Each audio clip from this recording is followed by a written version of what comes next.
एक गांव में एक आदमी रहता था जो कि बहुत गरीब था। हर वक्त वह आदमी ये सोचा करता था कि मेरी ज़िंदगी कब बदलेगी और कब मैं इस गरीबी से बाहर निकलूंगी। एक बार उसके पड़ोसी वाले गांव में एक बाबा आए हुए थे जो कि हर किसी के सवाल का जवाब दे रहे थे। यह आदमी भी अपने सवाल का जवाब जानने के लिए अपने गांव से उस गांव के लिए जंगल के रास्ते से निकल गया। जब यह आदमी जंगल के रास्ते से जा रहा था तो अंधेरे काफ़ी हो चुका था। इसे जंगल में एक घर दिखाई दिया जो कि बहुत बड़ा और आलीशान घर था। इस आदमी ने वहां रात गुजारने के लिए उस घर के मालिक से इजाज़त ली। उस घर के मालिक ने आदमी से पूछा कि तुम उस गांव में किससे मिलने जा रहे हो। तो आदमी ने कहा कि मैं एक बाबा से अपने सवाल का जवाब पूछने जा रहा हूँ। ये सुनने के बाद घर के मालिक ने आदमी से कहा कि तुम उस बाबा से मेरा भी एक सवाल पूछना। मेरी बेटी 20 साल की है और वो गूंगी है। तुम उन बाबा से पूछना कि वो कब बोलना शुरू करेगी। उस आदमी ने घर के मालिक को हाँ कहा और अगली सुबह वो वहाँ से निकल गया। तो उसे एक बूढ़ा आदमी मिला। उसके हाथ में एक जादू की छड़ी थी। उस बूढ़े जादूगर ने आदमी से पूछा कि तुम कहाँ जा रहे हो। आदमी ने कहा कि मैं एक बाबा से अपने सवाल का जवाब पूछने जा रहा हूँ। बूढ़े जादूगर ने कहा कि तुम उन बाबा से ये भी पूछना कि मैं स्वर्ग में कब जाऊंगा। वो आदमी हाँ कह थोड़ी दूर जाने के बाद आदमी को एक बड़ा सा कछुआ दिखा जो कि ड्रैगन बनने की कोशिश कर रहा था। उसने भी आदमी से पूछा कि तुम कहाँ जा रहे हो। आदमी ने उसे भी कहा कि मैं एक बाबा से अपने सवाल का जवाब पूछने जा रहा हूँ। तो कछुए ने अपनी आदमी से कहा कि तुम उन बाबा से ये पूछना कि मैं ड्रैगन कब बनूंगा। आदमी कछुए को भी हाँ कहे कर वहाँ से चला गया। जब ये आदमी उन बाबा के पास पहुँचा तो बाबा ने आदमी से कहा कि तुम मुझसे कोई भी 3 सवाल ही पूछ सकते हो। अब आदमी सोच में पड़ गया कि मैं अपना सवाल पूछूं या उन तीनों का।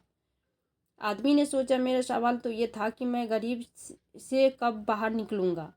मेरी प्रॉब्लम तो बहुत छोटी है, मैं उन तीनों के ही सवाल पूछ लेता हूँ। उस आदमी ने कछुए का सवाल बाबा से पूछा तो उन्होंने कहा कि जब वो अपने कवच से बाहर निकलेगा तब वो ड्रैगन बन जाएगा।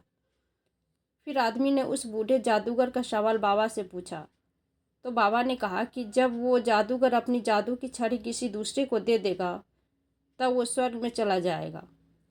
फिर आदमी ने उस घर के मालिक का सवाल से पूछा तो बाबा ने कहा कि जब उसकी बेटी को उसका जीवन साथी मिल जाएगा तब वो बोलना शुरू कर देगी। वो आदमी उन तीनों सवालों के जवाब लेकर उसी रास्ते से चला गया। जब वो कछुए से मिला तो कछुए को अपना कवच छोड़ने को कहा। जैसे ही कछुए ने अपना कवच छोड़ा वो ड्रैगन बन गया। कछुए के कवच से बहुत सारे मोती निकले तो उस आदमी को मिले। फिर वो उस बूढ़े जादूगर से मिला जो स्वर्ग जाना चाहता था। आदमी ने उस बूढ़े जादूगर को अपनी छड़ी किसी दूसरे को देने के लिए कहा। उस बूढ़े जादूगर ने अपनी छड़ी उसी आदमी को दे दी और जैसे ही उसने छड़ी दी वो स्वर्ग चला गया। फिर वो आदमी उस घर के मालिक से बोला और उससे कहा कि जब तुम्हारी बेटी को उसका जीवन साथी मिल जाएगा तब वो बोलना शुरू कर देगी। उस घर के मालिक ने अपनी बेटी को उसी आदमी से कहा दी कि वो लड़की भी बोलने लगी। इस कहानी से हमें ये सीख मिलती है कि हमें कुछ पाने के लिए कुछ खोना पड़ता है, कुछ छोड़ना पड़ता है। जैसे उस कछुए ने अपना कवच छोड़ा और ड्रैगन बन गया और उस बूढ़े जादूगर ने अपनी छड़ी छोड़ी और वो स्वर्ग में चला गया और उस घर के मालिक को अपनी बेटी की शादी करानी पड़ी। इस कहानी में सबको कुछ न कुछ मिल गया, लेकिन सबसे ज़्यादा उस आदमी को मिला जो बहुत गरीब था, क्योंकि उसी ने सबसे बड़ा सेक्रीफाइस किया। वो आदमी इतने दूर से अपने सवाल का जवाब पूछने गया था, लेकिन उसने अपने सवालों को साइड में रखकर उन तीनों के सवालों को पूछा। उसी आदमी ने सबसे बड़ा त्याग किया, सबसे बड़ा सेक्रीफाइस किया। यदि रखिए बड़ी कामयाबी पाने के लिए बड़े